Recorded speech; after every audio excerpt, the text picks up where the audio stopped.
Geometrical meaning of angular momentum. Geometrical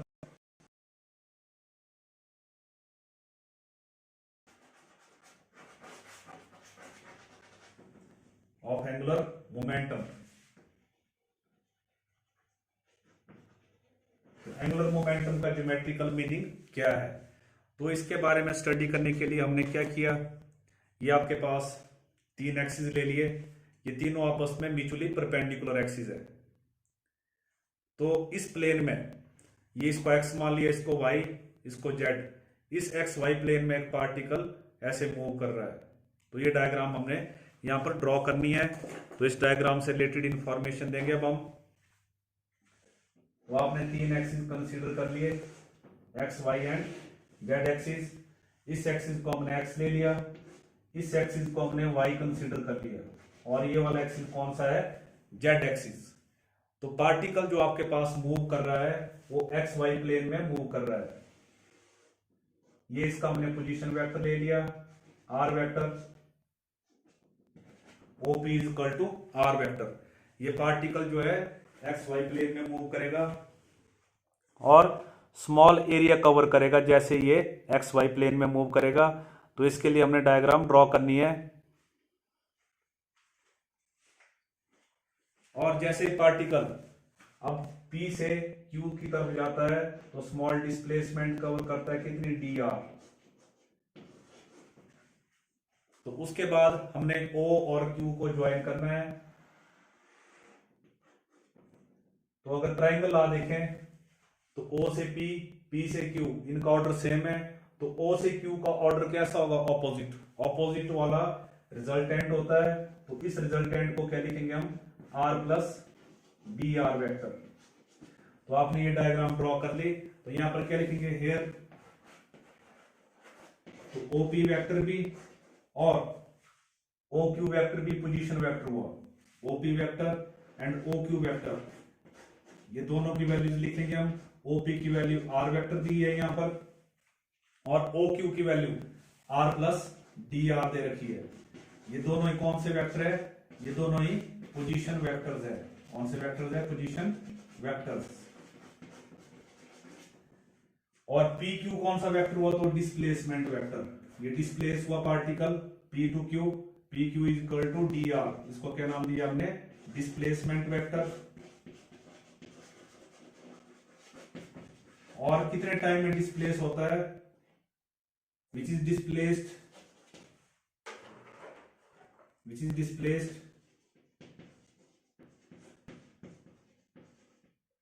जो displace होता है स्मॉल टाइम में, dt टाइम में, which is displaced for dt time.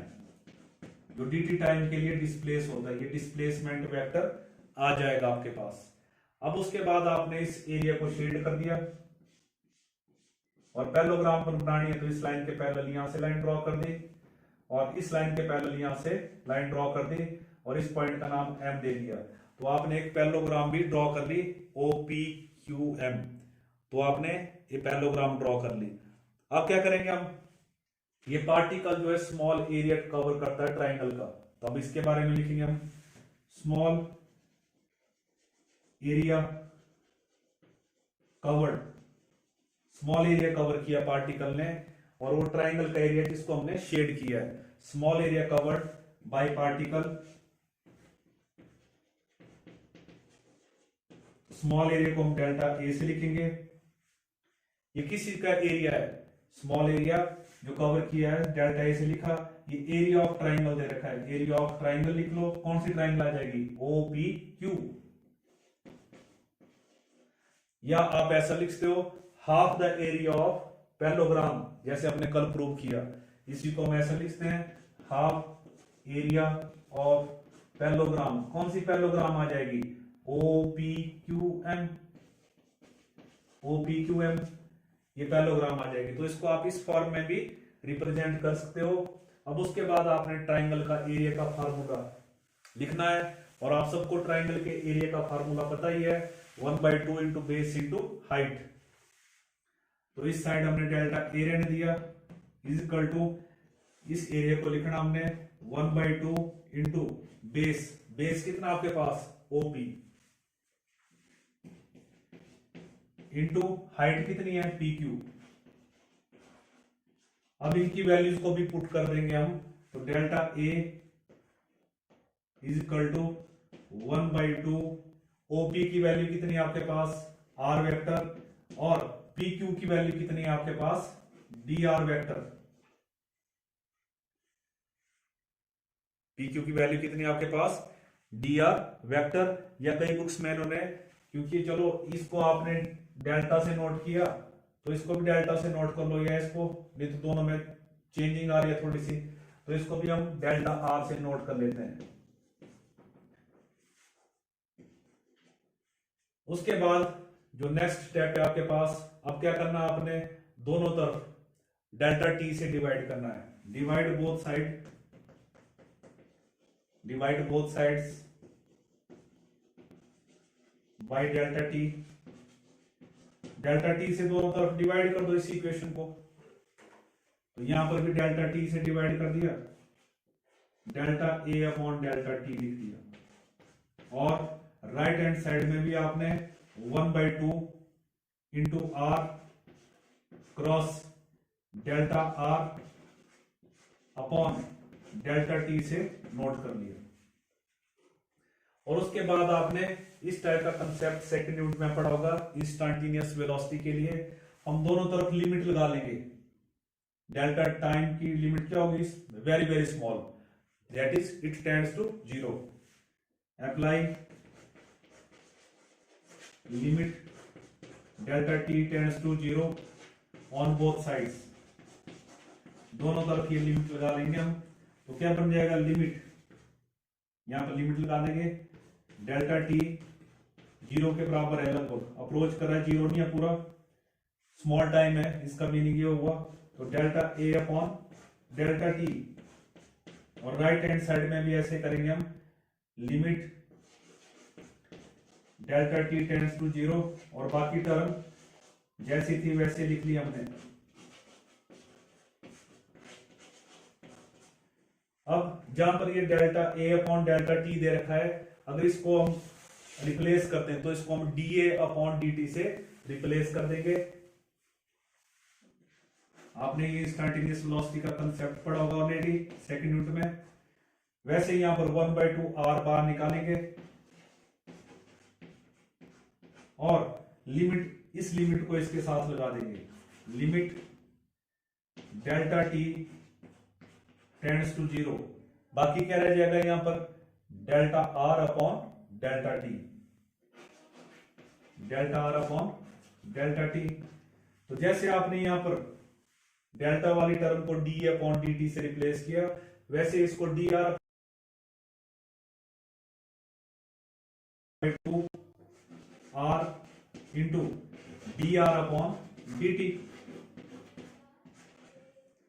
और लेफ्ट साइड में क्या रहेगा आपके पास, इसके ऊपर एरो लगा दो, चाहे ये एरियल वेलोसिटी आ जाएगी, यहां पर भी एरो लगा दो, D A by D T. अब इसको हम कैसे लिखेंगे, नेक्स्ट स्टेप आ जाएगा, rate of change of displacement या पोजीशन वेक्टर, ये क्या होता है वेलोसिटी का फार्मूला, इनटू वेलोसिटी लिख लिया, left side as it is चलती रहेगी अभी। और आपने मोमेंटम के लिए फार्मूला पढ़ा होगा, मास इनटू वेलोसिटी। मास के ऊपर कोई भी एरो नहीं आता, क्योंकि मास स्केलर क्वांटिटी होती है, सिर्फ वेलोसिटी के ऊपर ही एरो आएगा। तो यहां से वेलोसिटी की वैल्यू फाइंड आउट कर लोगे, तो m by P by M आ जाएगा, इस वैल्यू को यहां पर पुट कर दोगे, तो 1/2 R cross P by M, और लेफ्ट साइड में as it is D A upon D T. अब इस 2m को क्रॉस मल्टीप्लाई करके इस साइड ले आएंगे हम, और जैसे इस टर्म को इस साइड लेके आएंगे तो आपके पास रिजल्ट भी ऑलमोस्ट आ ही जाएगा। तो 2 इस तरफ आ गया, D A upon D T, इस D A upon D T को हम एरियल वेलोसिटी बोलते हैं। एम भी लेके आ जाओ इस साइड, तो 2m इस साइड आ जाएगा, और राइट साइड में क्या रह गया आर क्रॉस पी, और ये आर क्रॉस पी आपने किस चीज का फार्मूला पढ़ा है, एंगुलर मोमेंटम का। तो ये रिजल्ट आपके पास आ जाएगा। इस रिजल्ट को भी याद रखना।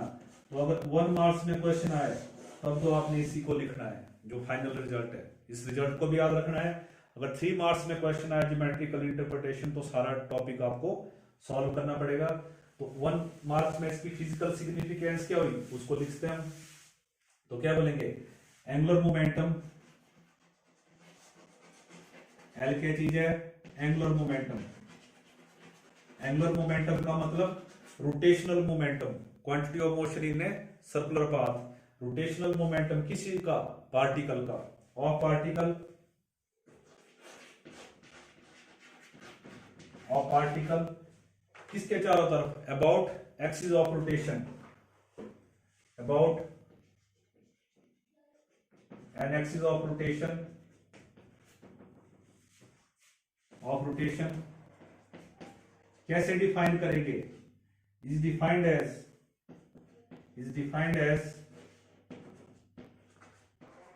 कैसे डिफाइन करेंगे, twice the product of mass and, ये क्या चीज है, एरियल वेलोसिटी।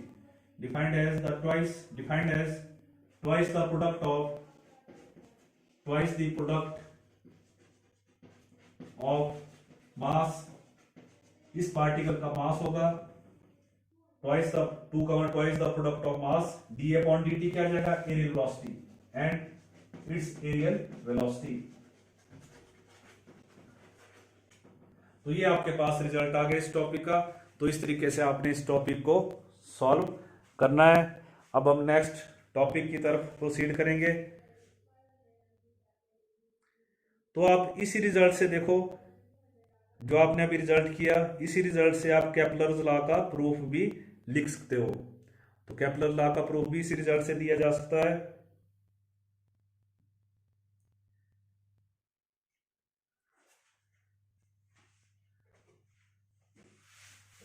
एक नोट की फॉर्म में इसको, रिजल्ट को नोट करेंगे हम, नोट।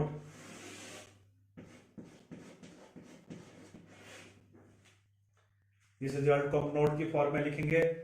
तो इस नोट में हम क्या रिप्रेजेंट करेंगे, कैसे केपलर लॉ इसमें आता है देखो। तो क्या लिखेंगे, सबसे पहले वी नो,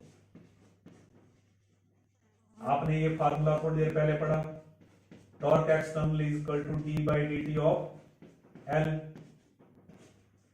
अगर एक्सटर्नल टॉर्क 0 हो जाए, if torque external is equal to 0, particle के ऊपर कोई फोर्स ना लगे, तो D by D T of L भी कितना हो जाता है, यहां पर 0 रख दो। किस टर्म की डिफरेंशिएशन 0 आती है, जो टर्म कैसी हो, कांस्टेंट हो। अब इस रिजल्ट को इसके साथ मैच करेंगे। तो L कांस्टेंट आया तो ये पूरी टर्म भी कैसी है, constant. Then 2m dA by dt, ये भी कैसा आ जाएगा, कांस्टेंट। तो 2m भी कांस्टेंट की साइड में चला जाएगा, फिर दोबारा कांस्टेंट रह गया। इसी को हम ऐसे लिखते हैं, D upon D T is equal to constant.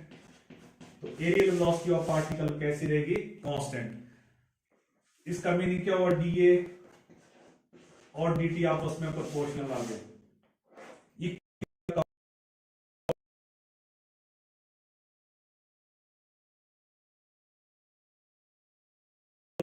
क्या बोलेंगे, ये केपलर सेकंड लॉ आ गया। This is Kepler second law. क्या था केपलर सेकंड लॉ, जैसे आपने केपलर सेकंड लॉ के बारे में पढ़ा होगा, ये सन है और सन के चारों तरफ जितने भी प्लेनेट रिवॉल्व करते हैं, एलिप्टिकल ऑर्बिट में रिवॉल्व करते हैं। सन किसी एक फोकस पर होता है, या तो यहां पर या तो यहां पर। एलिप्स के 2 फोकस होते हैं। ये प्लेनेट है आपके पास, ये सन और प्लेनेट को एक लाइन ज्वाइन कर रही है। प्लेनेट पोजीशन ए के ऊपर है, कुछ देर के बाद प्लेनेट पोजीशन बी पर चला जाता है, और जितना एरिया कवर किया यहां से ए से बी तक जाने के लिए, या जितना एरिया कवर किया सी से डी तक जाने के लिए, वो एरिया इक्वल होगा। और टाइम इंटरवल यहां से लेकर यहां तक और यहां से यहां तक, वो टाइम इंटरवल भी कैसा होगा, इक्वल होगा। तो ये केपलर का सेकंड लॉ है।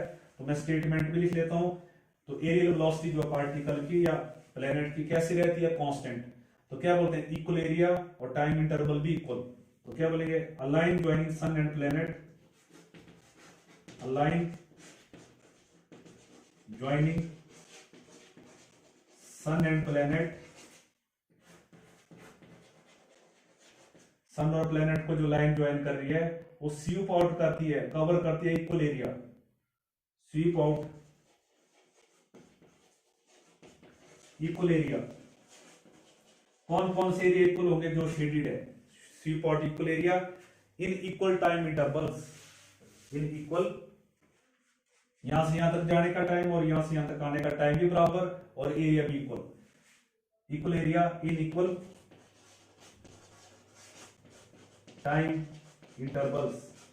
तो ये आपके पास केपलर का सेकंड लॉ था, तो जो हमने geometrical meaning of angular momentum से प्रूव किया। तो इस तरीके से आपने एक कंसेप्ट करना है एंगुलर मोमेंटम का।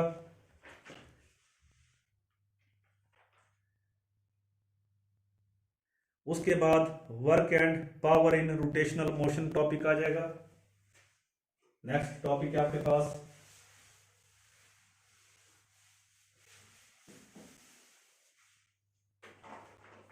तो टॉपिक का नाम है आपके पास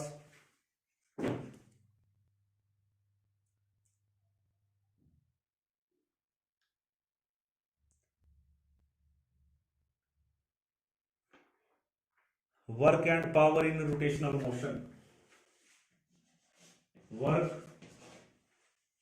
वर्क के बारे में आपने ऑलरेडी पढ़ा, ऑब्जेक्ट के ऊपर फोर्स लगाने से डिस्प्लेसमेंट आ जाए। वर्क एंड, टॉपिक का नाम है work and power in rotational motion, and power in rotational motion. तो वर्क और पावर का कंसेप्ट इसमें स्टडी करना हमने, work and power in rotational motion. तो जैसे सपोज कि एक पार्टिकल पहले इस पोजीशन के ऊपर था और हमने यहां पर ओरिजिन से लाइन लगा देंगे, यहां से ओरिजिन से पॉइंट ए तक, और जब ये पार्टिकल इस तरफ आया तो यहां पर पहुंच गया और इस साइड आएगा, इसके ऊपर फोर्स लगने से, और यहां पर कुछ ना कुछ एंगल बनेगा थीटा, और ये इसका क्या रहेगा, रेडियस रहेगा। और अब हमने क्या बताना है, इसमें हमने क्या लगाई है इस पार्टिकल के ऊपर, यहां पर फोर्स लगाई है, यहां पर फोर्स लगाई है, और टर्निंग इफेक्ट ऑफ फोर्स को क्या बोलते हैं, टॉर्क। तो सिंपली हम इसको अगर करना चाहे तो आपने स्मॉल वर्क डन के लिए फॉर्मूला पढ़ा होगा, फोर्स इनटू डिस्प्लेसमेंट, ये फार्मूला पढ़ा है। अगर आप इसी चीज को रोटेशनल मोशन के लिए अप्लाई करते हो तो यहां पर डिस्प्लेसमेंट आपके पास ए से बी तक है, तो इस फार्मूले के लिए अप्लाई कर सकते हो। तो क्या बोलेंगे, small work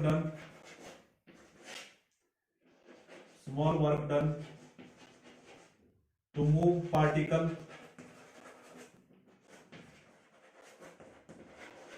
from A to B such that A B कितना ले लिया हमने, डी एस के बराबर।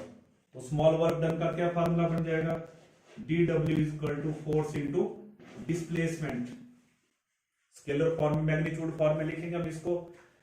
और उसके बाद क्या किया मैंने, अब इस डिस्प्लेसमेंट को निकालना है। आपने फार्मूला ऑलरेडी पढ़ा होगा, angle is equal to arc by radius. तो हम इसमें ये फार्मूला लगा लेंगे। अगर ये एंगल यहां पर हम स्मॉल डिस्प्लेसमेंट है तो एंगल को भी स्मॉल ले सकते हैं। तो यहां पर एंगल कितना आ जाएगा, डी थीटा, आर्क कितनी आ जाएगी, ए बी, और रेडियस कितना है, आर। यहां पर हर एक चीज की वैल्यू पुट कर लेंगे हम, D theta equal to D S upon R. इसको क्रॉस मल्टीप्लाई करेंगे तो डी एस की वैल्यू कितनी आ जाएगी आपके पास, आर डी थीटा। तो D W is equal to F into D S की वैल्यू जब निकालेंगे यहां से तो आर डी थीटा आ जाएगी, और फोर्स इंटू परपेंडिकुलर डिस्टेंस, ये फोर्स है, ये परपेंडिकुलर डिस्टेंस है। किस चीज का फार्मूला होता है, टॉर्क का, तो इसकी जगह हम टॉर्क लिख सकते हैं। अब ये जो वर्क डन हुआ स्मॉल टाइम में हुआ होगा, dt टाइम में, तो दोनों तरफ dt से डिवाइड कर दो। Dividing both side by dt, divide by dt on both side. जैसे हम इसको दोनों तरफ dt से डिवाइड करेंगे तो dt से डिवाइड करने पर क्या रिजल्ट आता है आपके पास, dw upon dt is equal to torque d theta upon dt, work done upon time, rate of doing work is known as power, torque into ये बन गया एंगुलर वेलोसिटी का फार्मूला, तो power is equal to T omega. तो ये result आपके पास torque omega, ये रिजल्ट आपके पास आ जाएगा। Thank you.